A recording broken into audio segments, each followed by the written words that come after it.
Welcome to this month's episode of the Deepdale podcast, our North Norfolk magazine programme. I'm Jason, it's June 2026, and in this episode I'm joined by Nick Acheson, aka the Marsh Tit. We had a great chat in the gorgeous surroundings of a North Norfolk wood, discovering more about Nick's passion for the natural world. And big thanks to Ollie from One Stop Nature Shop for his wildlife update. June could well be one of our favourite months in North Norfolk, although it has a lot of competition. The long days, some of the best weather, and you get to enjoy the incredible coastline, all without the crowds of the summer holidays. Norfolk Wildlife Trust, for which Nick is a wonderful ambassador, encourage you to enjoy 30 days wild during June. See their website for inspiration to interact with nature daily. And to help you explore the great outdoors of this beautiful part of the world, we've published our Guide to the North Norfolk Beaches, which joins our guides to cycling, stargazing, walking, water sports and wildlife watching. And here are some suggestions of upcoming events we'd recommend. You can see loads more on our website at deepdalecamping.co.uk/events. The Wild Yoga Garden opens its doors for wellbeing and yoga events on the Orchard at Dalgate Market. The Pantaloons return to Burnham Deepdale with their hilarious open-air theatre. The Almost Complete History of Britain on Saturday the 27th of June and Twelfth Night on Friday the 21st of August. Sarah McQuaid plays a gig in our Brick Barn on Saturday the 11th of July, part of the Deepdale live music. The pop-up shops continue at Dalgate Market with lots of great artisans and producers. The Jolly Sailors host their annual A Jolly Ale and Music Festival on Friday the 12th to Sunday the 14th of June. And on the 2nd of July, Whiten 26, an amazing exhibition of contemporary art, opens its doors. There are Nelson's Village tours, markets, runs, wildlife events, craft events, exhibitions and much more, all on our website at deepdalecamping.co.uk/events. Enjoy the listen. Nick is a fascinating, passionate guy, and if you do enjoy the listen, please leave a review on your favourite podcast app or directory. You can find an ever-growing back catalogue of episodes with a whole host of interesting guests who love North Norfolk and know so much about this beautiful part of the world. Please let your friends and family know all about our little slice of North Norfolk life.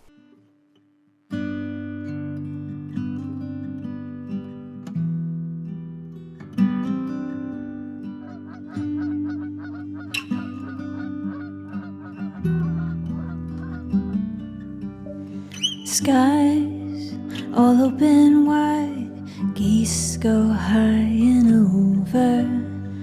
Oh, now you're a beachcomber, a fistful of sandfire, sea, lavender, see you next year.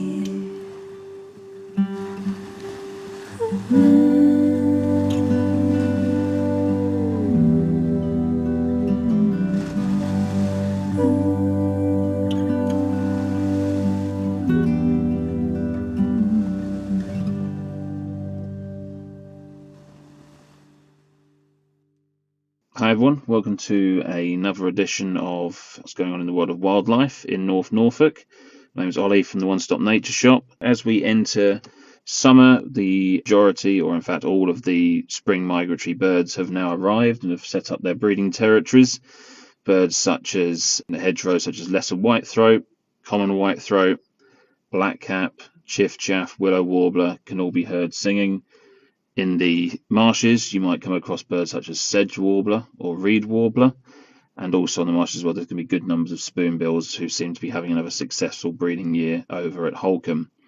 As well as this time of year where the bird life gets a little bit slower because the migration is now finished, you might also now start to see more species of butterflies and dragonflies, especially when we do get some warmer weather.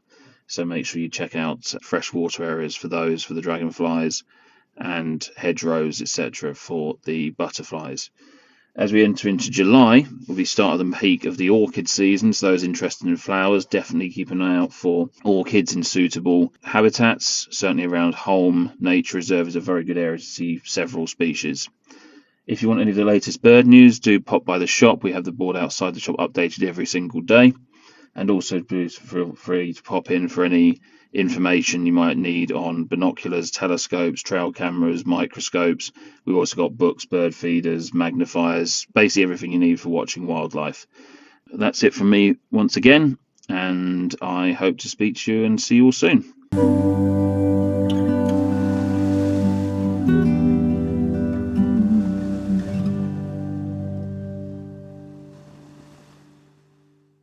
So I am standing in a beautiful North Norfolk wood, and I am with a man who gets incredibly passionate about the wildlife that you would find in such wood, Nick Acheson. And he is a huge advocate for wildlife, for Norfolk. He loves what's around us right now, the trees, the wildlife, the animals that are creeping around, even the tiny little creepy crawlies that we can find in the bark that's lying on the tree next to us. Welcome to Deepdale Podcast, Nick, and thank you for joining me. It's really kind of you. We've met in many different ways and forms over the years, and it is lovely to have you on here. Thank you very much indeed, Jason. It's a pleasure to be here, though I confess standing in a wood was a mistake because my mind is over there with the song thrush who's singing, and as you say, looking out at the trees and identifying all the plants around us, and so I probably won't be very focused. So we can hear, you might just about be able to hear kind of car noise in the background, which is the busy road kind of near Fakenham. But it's amazing how wildlife finds these glorious pockets and doesn't really give a damn what humans are doing next door. It just sort of kind of gets on with it. That's true. It's true for a lot of species. It depends on how much space, and that's really why in all the conservation organisations in which I'm involved, what we're trying to do is spread out, connect, make sure that the places where wildlife still persists, where wildlife is thriving, have connection across landscapes. So they have space to move, individual animals move, but also their genes move and flow through landscape, so that we recover something of what we've lost across the landscape. Yeah, I know that my sisters are heavily involved with the North Norfolk Coastal Group, and it's kind of trying to link up the wildlife areas of each of the farms and try and create these massive long corridors. And it looks like most of the North Norfolk coast now is beginning to kind of come into that in many ways with all the different really interesting farms. It really is, and so it's fantastic that farmers are buying into the idea of a connected landscape, because of course across the north of Norfolk, the extreme north of Norfolk, the first few hundred metres, you've essentially just got nature reserves, National Trust nature reserves, Norfolk Wildlife Trust nature reserves, RSPB nature reserves, and some private land. But now all of the wonderful farmers who are just inland of the road are going, hang on, we're part of this too. We're part of this ecosystem, this landscape, and the biodiversity that we have on our farms adds to all of the diversity of the landscape and is just as important. And of course the big report that was done with UEA, with David Lars, etc.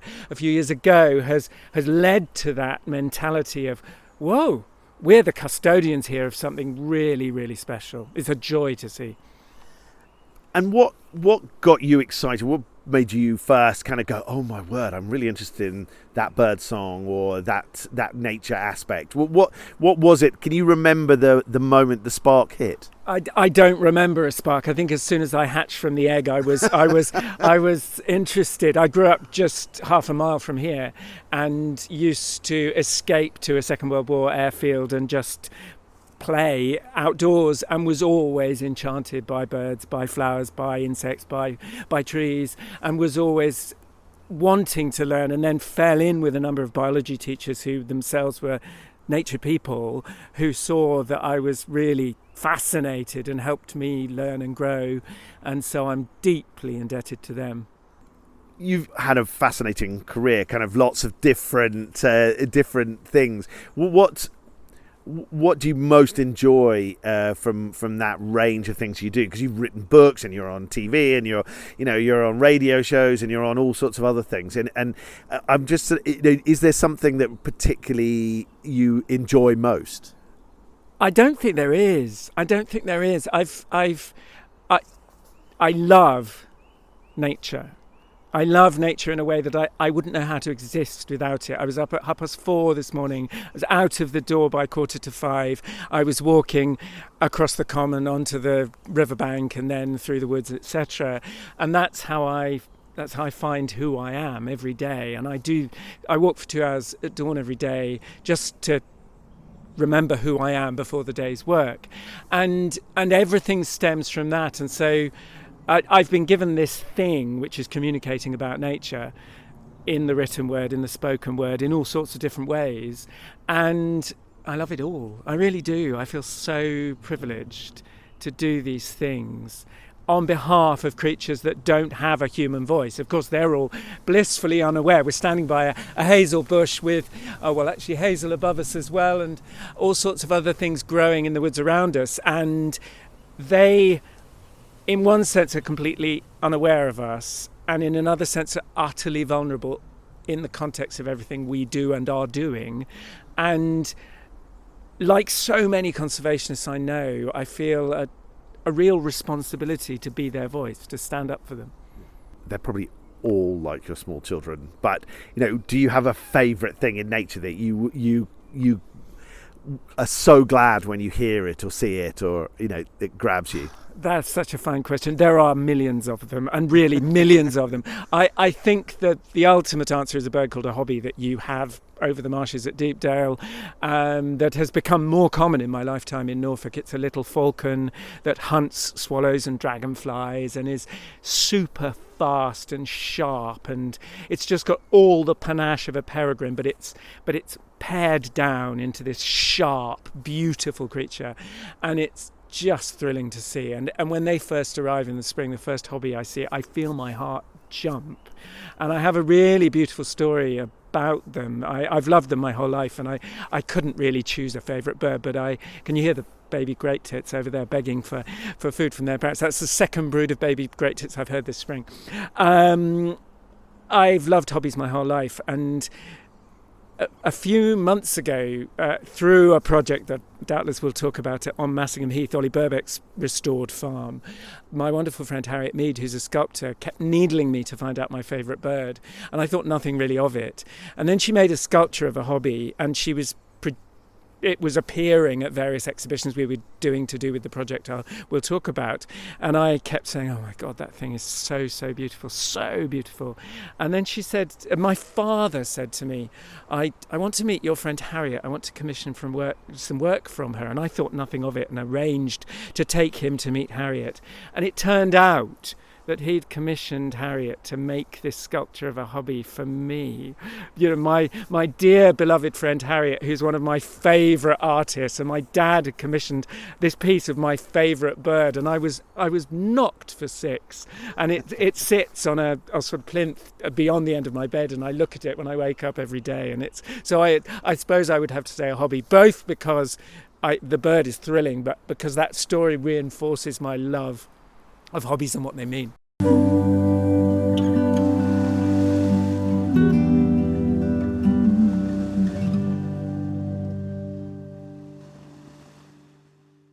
I saw you in Aylsham a few months ago, didn't we? And this was where we sort of started chatting about you coming on the podcast.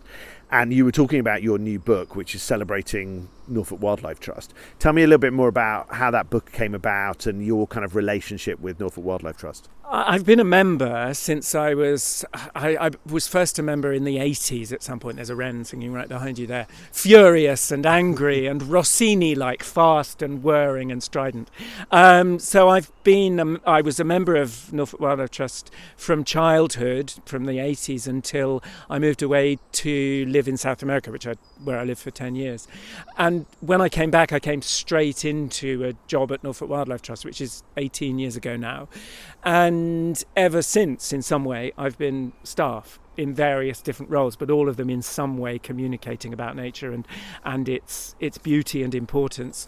And I have written for the last dozen years a column in the Norfolk magazine, which has been a joy, but actually after writing a monthly column for 12 years, which has to be tied to what's going on in nature, after 12 years you're beginning to think, gosh, what am I going to write about this time? September. September, yeah. Exactly. And I'm writing now. We're now in June, aren't we? I've just submitted the one for August, and of course now I'm writing about September again. When we were starting planning the events for Norfolk Wildlife Trust Centenary, which was 2.5 months ago in March, I was asked, what can we do as a big product? And I thought, well, hang on, I've got 12 years worth of columns. Why don't we get someone to edit them into a book?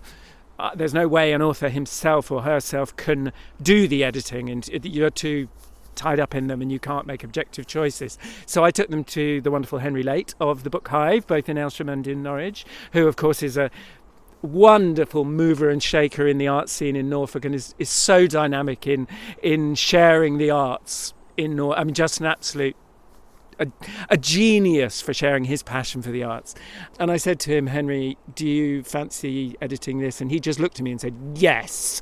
And lo and behold, he spent months trawling through these articles and made a selection of 60 of the articles, and it became a book, which is a partnership between the Book Hive, Propolis, which is his imprint at the Book Hive, and Norfolk Wildlife Trust. And it launched for the centenary at the start of March, and that was the book you came to hear me talking about with the wonderful Nick Crane, who lives in the Broads. So what projects are filling your time now? Because I have a feeling you have quite a lot of things on a burner at any one time. But what would you describe as your sort of key projects right at the moment? Goodness me. So 2 things that I'm doing today, I would say. I've just finished another book, which is a partnership with the Society of Wildlife Artists. Ollie Birbeck, who, like Henry Late, actually, is a school friend of mine. It's a small world, North Norfolk, as everyone knows. Ollie and I were together at school when we were quite young, and Henry later on. Ollie has restored 900 acres of land on his estate completely to wildlife, and then the rest of it has gone into regenerative, much like your land at Deepdale. Through a series of connections and coincidences, the Society of Wildlife Artists, Harriet Mead, the sculptor who made my hobby, she was taken there, and she thought, wouldn't it be wonderful to have a residence here where artists come? And the project started growing and growing and became a book. And Harriet asked me if I would write it, which has been the most enormous honour. For the last year, from May last year to April this year, artists have come through the year. In total, 34 artists have visited, wow. And all of them have produced work documenting the restoration of the land, documenting the regenerative farming, documenting the wildlife that's moved back in, documenting the livestock on the farm, the crops on the farm, and it has just been the most magical thing.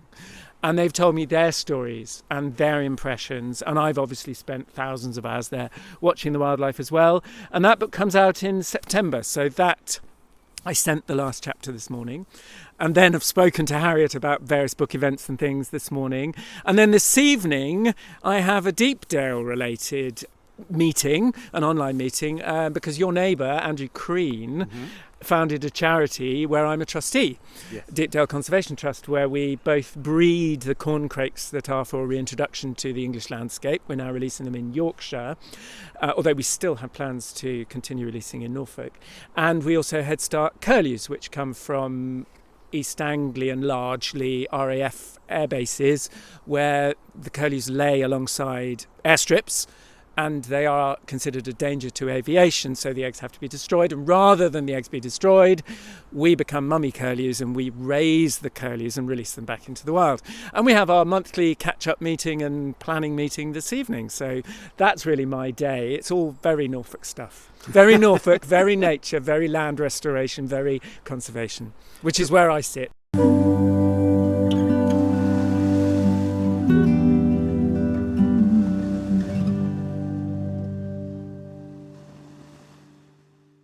What took you to South America, bearing in mind you're a Norfolk boy and there's so much wildlife here? You know, I'm sure lots of us travel, but you know, what drew you over there? That's a great question. It was 2 things really. The first was that my first degree, my undergraduate degree, was in modern languages and literature, and I lived in France for a year. But I manipulated it so that I lived in the south of France between La Crau and the Camargue, so that I would have access to wildlife. And I really fell in love with bigger landscapes, with wilder places. It was the first time, because Norfolk, much though we have this tremendous diversity of wildlife, is still very much a farmed landscape, very, very much a managed landscape. But there you have, the Camargue is a big functioning delta. And yes, there's rice farming within it, there's cattle grazing within it, but it is still a much wilder landscape. And my ears pricked up, and my eyes, my heart pricked up, and I became much more interested in the idea of more connected landscape. And then I did a master's degree following on from my undergraduate degree, and that was in nature conservation. Essentially, it was in environmental things. And it was during that an opportunity came up to go volunteer on a project in Bolivia. And I was a bit lost about where I was going to go, and not really in a particularly good place. And I went, and following the 3 months I was supposed to, I went for 3 months and I stayed for 10 years. Following the 3 months, it happens to everyone. And at the end of the 3 months, I was offered an opportunity to work, and then I kept being offered opportunities to work, and I did come back and finish my master's degree, and then I actually went and worked in Australia for a while, but then ended up back in Bolivia, and 10 years later I finally came home at another crossroads in life, and ever since I've had a wonderful relationship with Norfolk Wildlife Trust and with increasing numbers of organisations, and feel very, very privileged. Now that you've kind of sent off your last chapter for the book about the artists and, that incredible reversion, is there another big project in looming, or are you deeply in one already? There is a book, actually. There's a book. So it's what I would call a me book, because it's a while since I wrote a me book. The last two books, the Norfolk Wildlife Trust book and the Society of Wildlife Artists book, have been collaborative projects. They have been beautiful. They have been a joy to work on, and I wouldn't change a thing.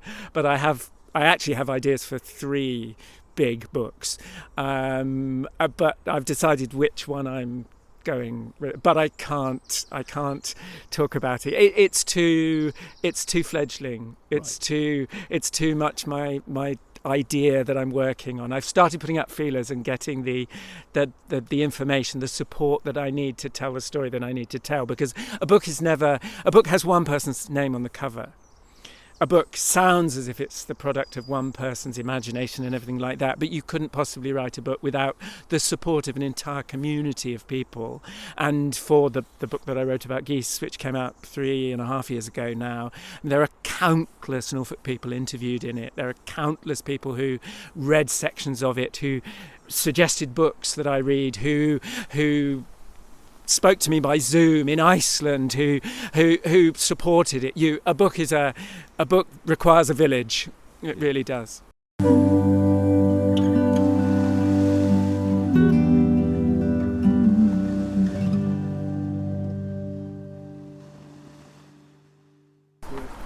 Having grown up just over there, I grew up in Little Snoring, quarter of a mile from where my grandfather grew up. I mean, that's how it is around here. How long's the farm been in your family?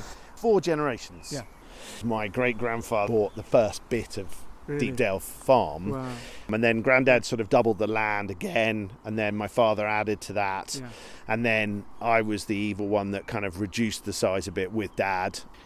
Yeah, now it sort of seems to be a sort of a relatively stable size, which I think my sisters are enjoying managing when DEFRA don't do anything really dumb, but we know about those, don't we?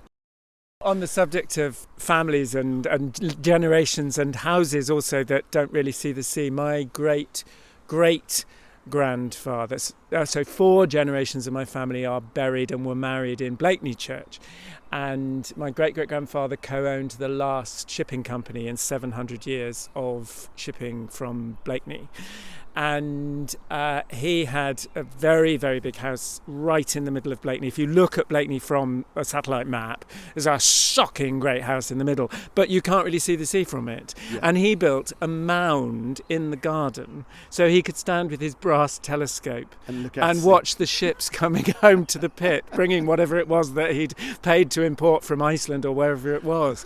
Yeah, because again, he lived in a house in a coastal town which couldn't see the sea, so he had to build a mound. I do find it, it is fascinating. Deepdale House is absolutely lovely, but and it has got some ancient woodland around it. So, there are good reasons for, I'm glad he didn't chop the ancient woodland down to get a sea view, but I am slightly surprised by the location of the house. But hey, there you go. But talking to my father and his older sister, both well in their 80s now, growing up in Blakeney, they never went near the sea. No. They lived inland in the probably the posh end, and they were always on horses on farmland inland. And I know they never swam even in the sea. My aunt told me she learnt to swim in the swimming pool at the Blakeney Hotel. And you've got the sea there, why wouldn't you learn to swim in Blakeney Pit? Makes no sense at all. But for them, the sea, I suppose, they would be the last generation where the sea was a working thing, a dangerous thing, rather than a pleasurable thing. Yeah. If you had to pick your top 3 places in Norfolk, and I know that that's a nigh on impossible, so you can cheat like most of my guests do, but you basically, if you had to pick your top 3 places in Norfolk and the reason why, what would you choose? Gosh, that is so hard, because even just thinking with my Norfolk Wildlife Trust heart, there are so many reserves that I just love. The first one that comes to mind is Ringstead Down, which has been a Norfolk Wildlife Trust reserve for a long time. And in the northwest of Norfolk, the chalk is right at the surface, and there are very few places left where the ancient chalk grassland has not been destroyed. But Ringstead Down, by virtue of being so steep-sided, is still chalk grassland, original ancient chalk grassland, much like Warham Camp, for example. And Ringstead Down just fizzes with rare things. The flora there is exceptional, and because of the flora being so exceptional, all of the insects and everything else, and it's just this, it's so secret. You can drive past it. Mind you, I always get lost in Ringstead. Ringstead is an absolute maze of a place. I can never find my way through Ringstead. I never know where I'm going. You do realise they took the signs down in case we got invaded by the Germans in World War II, and somebody forgot to put them back up again. Well, I would like to declare I'm not a Nazi, and I go to Ringstead with good purposes. I go to try and find Ringstead Down. But Ringstead Down, you can drive past the entrance to it from both ends, because there's a through track, and you've just got no idea it's there. And it's this utterly un-Norfolk steep-sided valley, and we, Norfolk Wildlife Trust, have this little group of British white cattle grazing it, and they just look right in that landscape. They're beautiful, and they do the job that we need them to do to conserve the landscape. I mentioned Warham Camp, which I'm going to add in as a fourth one, because again, it's such a precious place. I mean, it's so extraordinary that we have this Acheson fort in North Norfolk that is almost completely preserved, that not only is it of archaeological importance, but because of the embankment built of chalk, the flora is just glorious, absolutely. And all the plants have names like Squinancy wort and rock rose and drop wort and large wild thyme, all these magical plants with magical names. So those two are my chalk grassland sites. And so if people wanted to visit those, how would they find, say, Warham Camp? Warham Camp is, well, the best thing to do is for app users, go on Google Earth or whatever and just look for 2 concentric circles just south of Warham on the road that goes from Whiten to Warham. Yep. And you just pull off by the road. There's a little track. It's owned by the Holcombe Estate, but managed both for its biological diversity by Holcombe Estate, but also for its archaeological importance by English Heritage. And it's just a glorious, glorious place.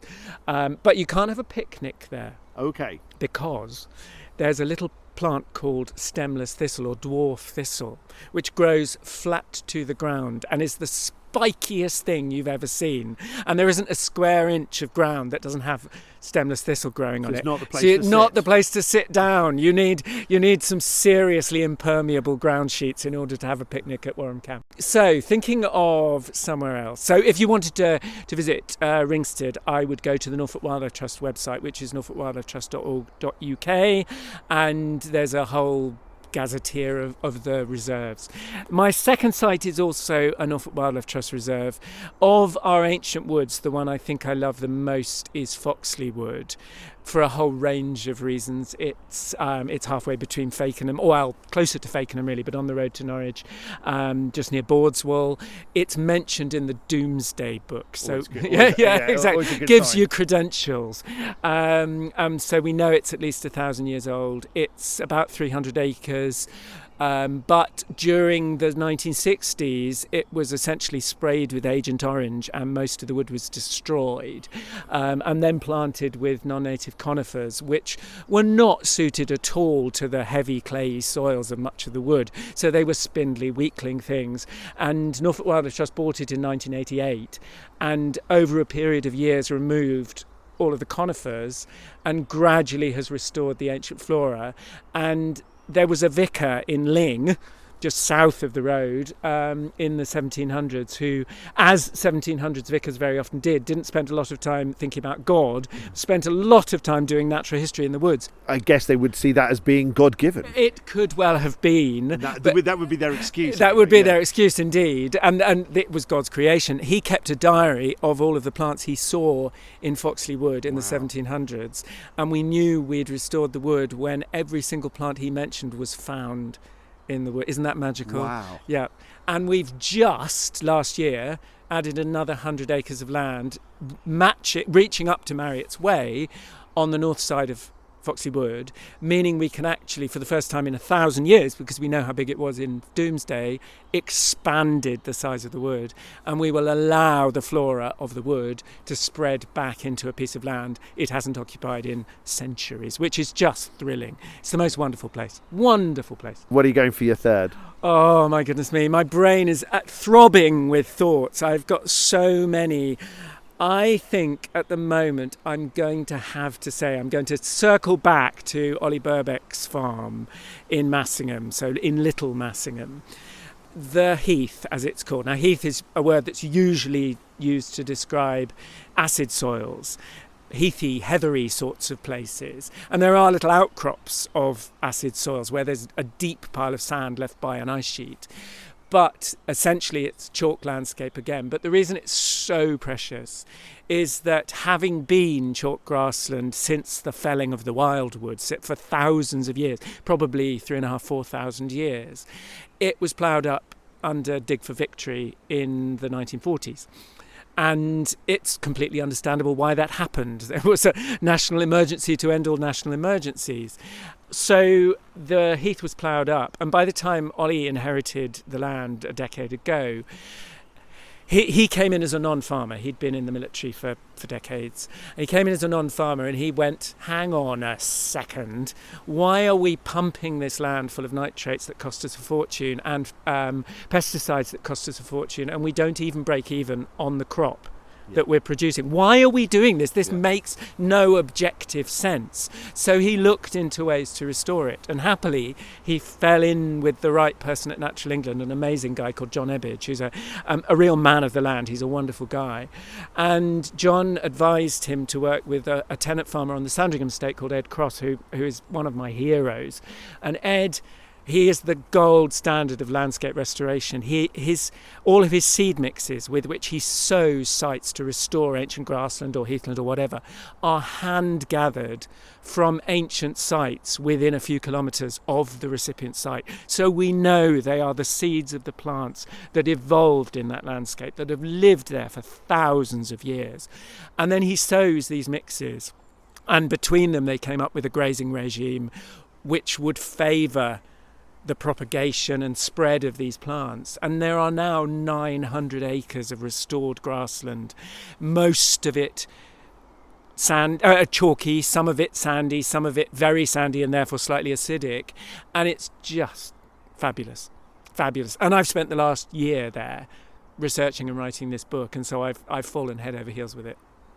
And can you access that as the general public? Parts of it, yes.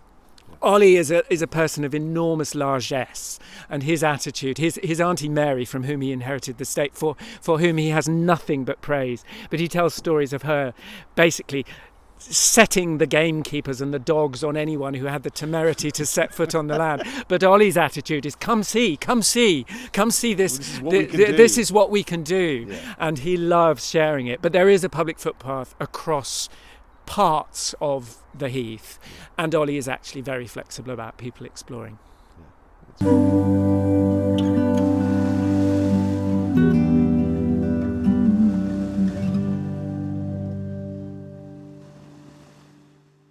We had the Open Farm Sunday last weekend at Deepdale, and there's nothing more enjoyable than seeing people realising what's happening within a landscape and the reasons for the landscape developing the way it does, and I think I don't organise that one. That's my sister's 100%. But when we used to do the sort of the walks around the farm kind of, and I used to take them and you standing and explaining, this is a beetle bank and we're doing this and these are the areas round the fields, and that allows the beetles to work their way across and hopefully they'll deal with the pests, and people are like, wow, and they're just so disconnected from the land, which is heartbreaking. And so anything that helps with that, I think, the better. And it is heartbreaking is the word. It's heartbreaking for two reasons. One, because we are a creature of an environment. We are a creature of a landscape and of a habitat. We too, we're both, presumably you had lunch. We're recording just after lunch. I'm digesting my lunch. My lunch was grown in soil, watered by rain. It could only grow because of fungal mycelia and bacteria in the soil and the gentle light of the sun and all of those things. It can only exist. I am a creature of an ecosystem, and we can't survive without ecosystems, so we need healthy ecosystems, not just because I love the beech tree that's above us and the hazel trees that are around us and the hollies growing beside us and the sound of the wind in the trees above us. Those are the things that make me me, so they have a right to exist for that reason. But we also can't exist without them. So that's one reason it's heartbreaking that people are divorced from the land. The other is to do with our soul, our spirit. We evolved in a landscape. We've existed as a species for a couple of 100,000 years, and it's only really in the last 200 years that any of us anywhere on Earth have been divorced from daily personal interaction with soil, with rain, with wind, with sun, with flowers, with birds, with a need, a deep, both physical and spiritual need to understand the land.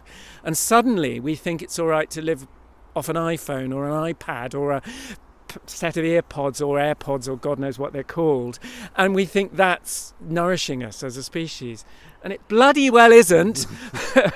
And we need to rediscover, both for our own physical survival, because without the wild we can't exist, but also because we are a creature of it. It's where we evolved, it's where we belong, and we are so much healthier and happier with the sound of the wind in the trees as we can hear above us right now. Yeah.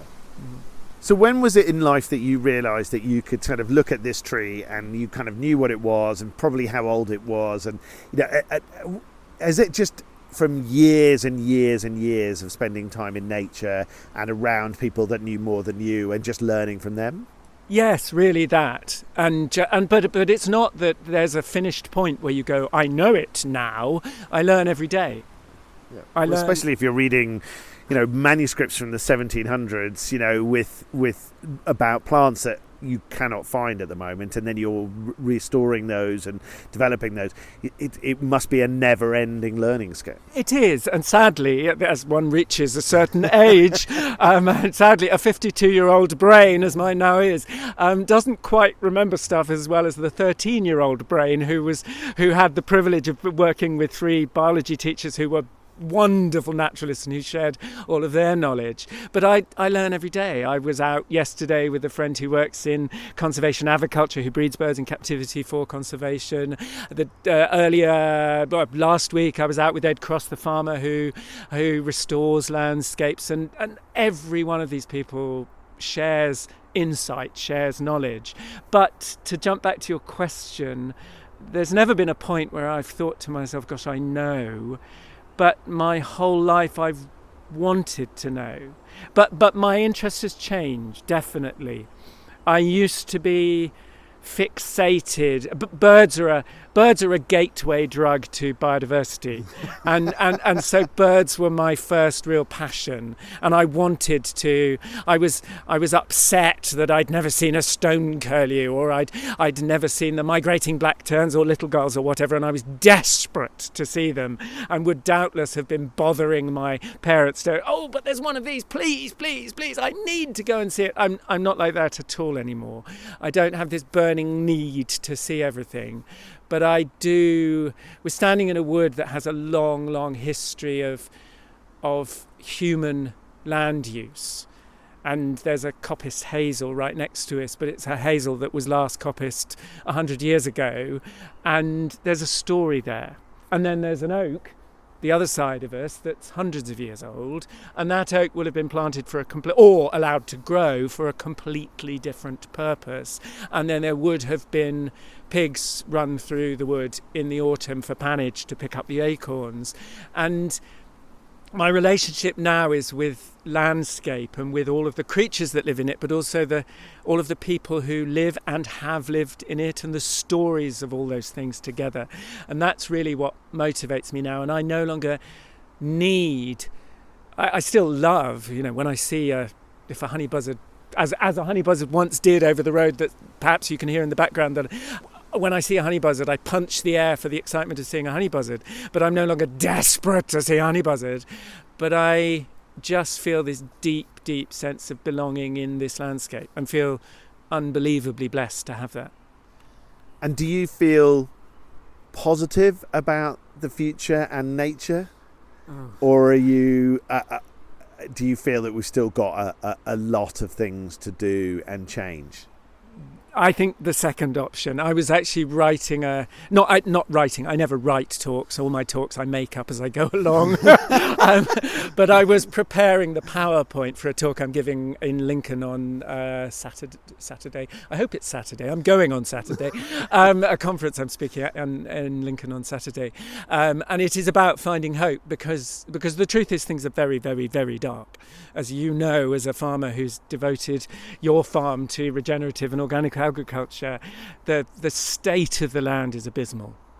Not only from the point of view of biodiversity, which, as we've mentioned before, is intrinsic to our own existence, but also because as we change the climate, and it's of course a vicious circle, because farming leads into changing climate, but then is affected by changing climate. And until this massive rain we've just had, people have been looking at their cereal crops and going, my barley's a bit thin, and now it'll get fat because we've had this lovely big rain. But had we not had this lovely big rain, then farmers would have been looking at a pretty poorly crop and a great loss of income. And so it's this cycle, and the landscape is in a very, very, very poor way. Aldo Leopold, who said side effect of an ecological education is that one lives alone in a world of wounds.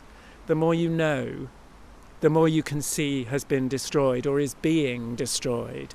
And if one doesn't know, I was on a bus. I try to go everywhere by public transport if I can. I was on a bus to Norwich a couple of weeks ago, going across a well-known estate, and all of the farms, all of the fields were radiant with crimson clover, and they looked beautiful. And crimson clover is not harmful. It's sequestering nitrogen. It feeds certain common invertebrates. It's not a bad thing. But in the minds of most people, they would go, wow, that's so lovely, they're feeding the bees. And in my heart, I was going, but native plants could so much better do that job and could so much better feed the invertebrates that have co-evolved with those species in this landscape. And the trouble is, the more one has the privilege of knowing, the more one can see what's missing and what's been harmed and what's being harmed. Yeah. I think a bit like you, I get very depressed if I look at the bigger picture. So I think for a long time at Deepdale, we've tried to sort of create our own ecosystem, both from business point of view and pure environmental sort of side, because it was too depressing looking beyond that. We sort of created a place that people wanted to come and stay. People think, and the difference that happened at Deepdale Farm in just that first year of organic and stopping spraying was so wonderfully magical to see that change, that you realise that, I'm very aware that's from an amateur kind of understanding, and I'm very aware that people will look deeper and go, wow, we're missing this and we're missing that. But to see the change that could happen with just what was a relatively minor change, really, on a relatively small bit of land, surrounded by an awful lot of other things, was just glorious to see. And I kind of hope, as I hear that places like China are going massively down the route of sort of solar and and wind and stuff, because they've seen how that works, and that Trump will hopefully never win the argument against sort of renewables, simply because businesses will go, well, kind of adds up for us, and best will in the world, unless you're going to tax it till the point where it doesn't, we're going to do it. So I'm hoping that sense will begin to prevail. As when Beijing gets full of sand because they've destroyed the environment locally, they have to make a change, or they have to abandon their capital city, which they don't want to do. So therefore they have to make the change. And once Trump has gone and his cronies hopefully have been washed away in that same whatever thing, then metaphorically washed away. Yes. Nobody is advocating violence on the Deepdale podcast. Absolutely not. But hopefully there will be a change of thought, because people will have looked at it and gone, well, that didn't work, and that's what I'm hoping, and I'm trying to be massively positive about, because I want my daughter to grow up in a world that isn't utterly stuffed.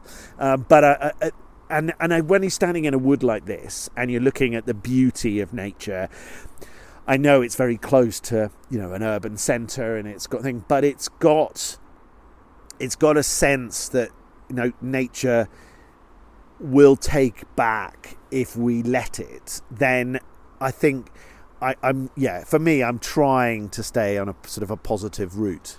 I think you're right, and there are lots of things in what you said about the ecosystem of Deepdale. It's not just a physical ecosystem, but also a psychological ecosystem, because if one sets out to do good in the world, it can be for Ukrainian refugees, it can be for any good that one can try to do. One has to focus on what's possible within the limits of one's own ability and scope. Yeah. And so if you own a farm, you can make that farm better for people, for nature, for the environment, and that's on you. Yeah. But you can't make everything better everywhere else in the world. No. And it's really important to stay hopeful. There's a book called Hope in the Dark by Rebecca Sonnet, an amazing US thinker, extraordinary woman. And I don't remember the exact words, but she says that hope's not a vague wish. Hope is a cudgel with which to hammer down the doors of opposition. Hope is an action. Hope is a doing thing. We have to hope. We have to decide to hope. Because the wren that just sang a second ago, the hazel, the old coppice hazel that's beside us and the ancient oak here, they're not going to survive just because we like them. We have to mean to protect them and give them more space in the landscape. And that requires tenacity. It requires commitment. It requires passion and vision. And all of that starts from a place of hope. And going back to my ancient French literature degree, in the Chanson de Roland, which is the oldest written story in French, written in about 1100, as the hero Roland knows he is about to die, he says "Malvé c'est simple n'en sera jamais," which is Old French for "I shall never be used as a bad example." And what he means is that even though I know this is a path of peril and I'm doomed, I have to stand up for what's right. I have to do the right thing. And it's quite a common trope in medieval literature, this idea of it's important to be on the right side. No matter what we lose, you don't waste your life trying to do good.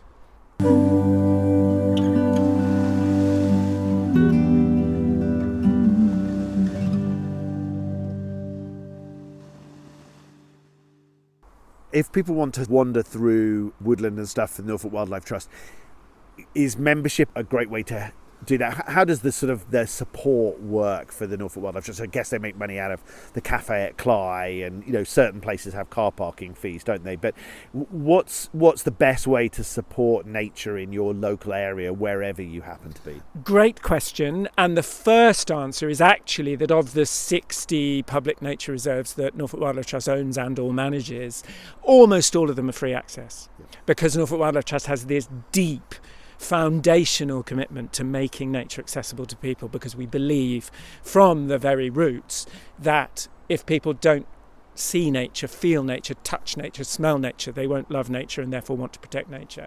So people can visit almost all of the Norfolk Wildlife Trust reserves without needing to be a member. However, the best thing people can possibly do is join as a member.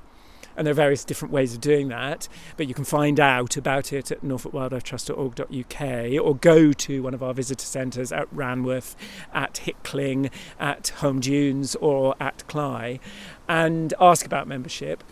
Because if you're a member, you're not just giving money, and we're grateful for the money, but you're also lending political support.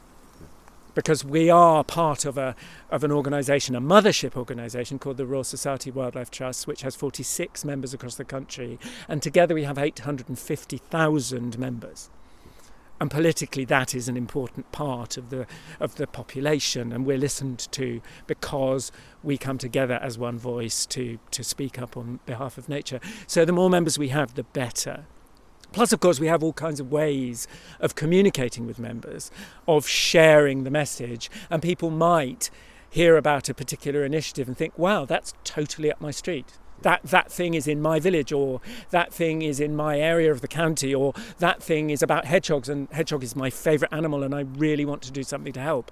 And we ask for help in all manner of different ways. We ask for observations of species. We ask for donations for particular initiatives. We ask for people to take part in habitat management, or for people to consider leaving legacies in their wills, or whatever. And everybody who's a member, and we've now got, for the first time ever, 41,000 members, to each of whom we're profoundly grateful. Each person has the ability to make a difference in their own capacity. And this year, in our 100th year, we're saying to people, do one thing for nature. Find out what it is that you can do, whether you're 85 years old or 12 years old. There's something you have the power to do that makes the world better for nature, and therefore for all of us. And June is, of course, 30 Days Wild. It is. Which I absolutely love. I think it's just a fabulous idea. Just try and do something wild every day.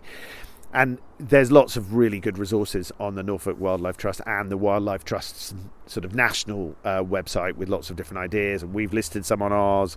And if someone is this city centre, they're limited access, we always welcome them to North Norfolk coast. But if they're not here during June, what would you suggest might be a good way of kind of connecting with nature if you're in that situation?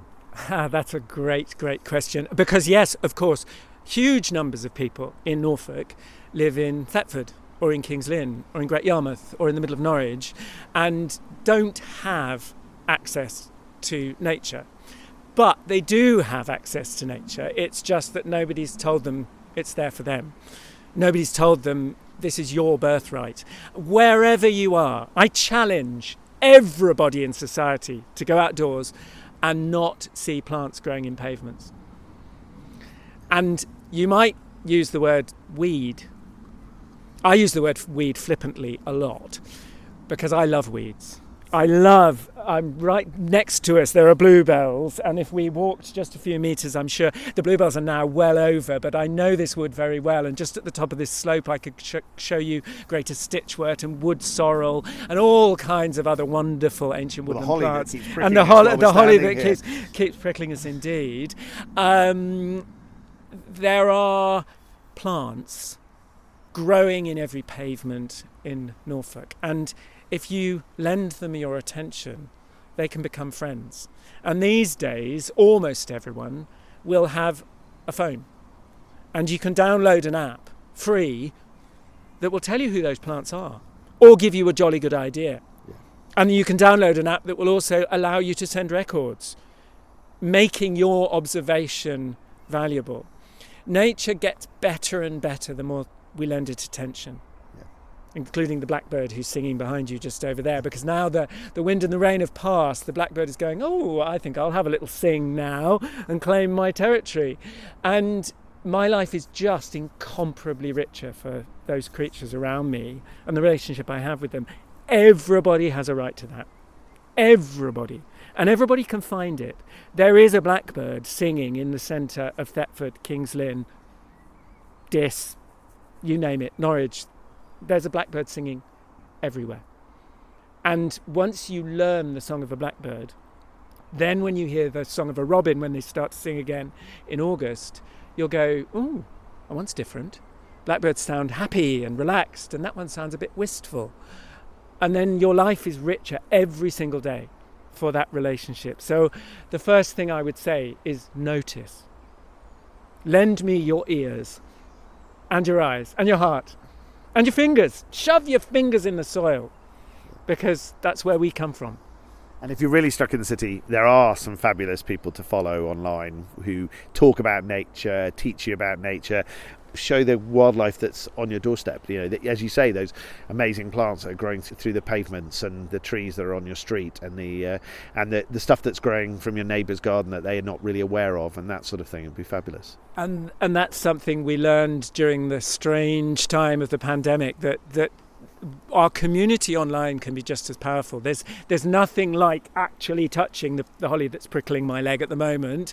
However, you can still learn online. You can still find out and make a community of people who are passionate about nature. There are so many talented, creative, eloquent people talking about nature and the environment online. It's wonderful. But you can also get out. I'm thinking of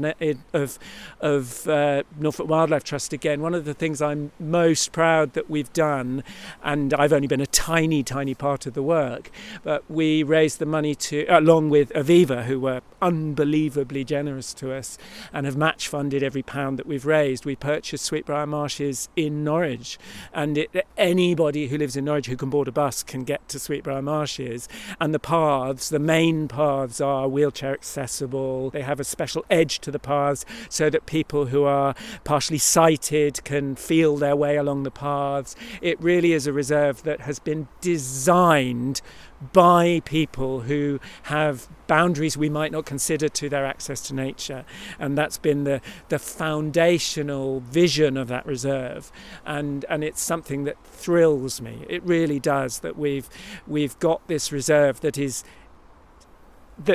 designed for everybody to be able to reach and enjoy and make their own.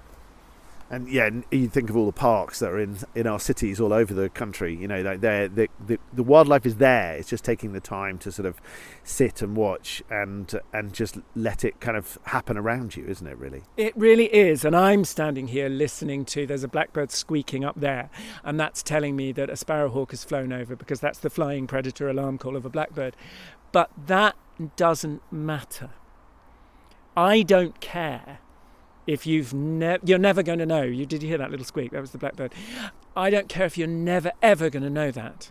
If you go outside and see a street pigeon and you don't know what it is, but you're enchanted by the gorgeous green shimmer on its neck and the burbling call of the male, that's enough. It's more than enough, because that's that moment of connection, that moment of knowing we belong on a shared planet, and that we are custodians of the same place. It doesn't matter if you don't know the call of the jackdaw that just flew over, that nests in the ancient oaks, and the peacock that's calling somewhere on the next property. It doesn't matter if you don't know those things, because that's how I relate to nature. But not everyone does. Some people make tapestries inspired by nature. Some people paint inspired by nature. Some people make sound recordings inspired by nature. Some people go running in nature. Some people take their sled dogs through the woods. Some people grow organic food, all of that is a relationship with nature. Yeah. And all of it is equally valid. And can you hear the nuthatch singing just there? So, final question for you. Okay, so this is a big debate that happened on Six Music quite a while back. It was, what are wood pigeons saying? And the general decision seemed to be, my toe hurts, Betty. So what do you think it is? Absolutely not. Absolutely not. So I need to start with what collared doves are saying.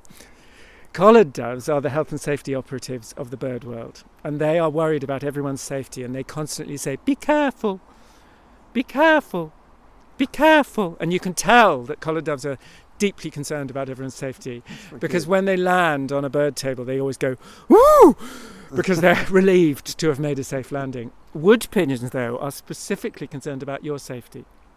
And what they say is, careful, Jason, be careful, Jason, be careful, Jason. But then they decide they really couldn't care about your safety anymore, and the last note is always just, and that is what a wood pigeon is saying. Okay. Well, I'll check in with the Six Music listeners and see what they say. But I think my toe hurts, Betty seemed to be a fairly popular one, and I hear it out the window of my office and go, oh my God, that's right. It's scary. But I will listen carefully for the health and safety messages. That'll be good. Excellent. So if people want to find your books, your columns, that's the thing. Where's the best places to sort of head? It's all on my website, which is themarshtit.com. Themarshtit.com. Excellent. And your books are for sale in the Book Hive, in both Aylsham and in Norwich. Norwich being the original one, of course. They are indeed, and also at Norfolk Wildlife Trust visitor centres. And keep an eye out for the next book, the one with the Society of Wildlife Artists, which is called This Healing Heath, and it'll be out at the end of September. It's with the designer now, and it'll be available from the Society of Wildlife Artists, but also in quite a lot of Norfolk bookshops. It's been an absolute pleasure to stand in a wood, amazingly without the rain that we had expected to soak us to the skin, and to hear your absolute passion for wildlife and for Norfolk generally. Thank you so much for being on the podcast. It's been a huge pleasure. Thank you for inviting me. Thanks for listening. Please do let your friends and family know about this North Norfolk podcast, and we'd love to hear your suggestions and submissions. Email podcast@deepdalepodcast.co.uk.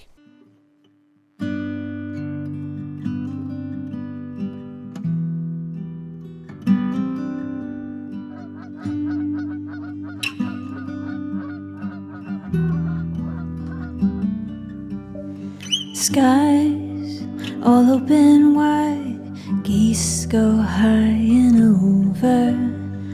Oh, now you're a beachcomber, fistful of samphire, sea, lavender, sea.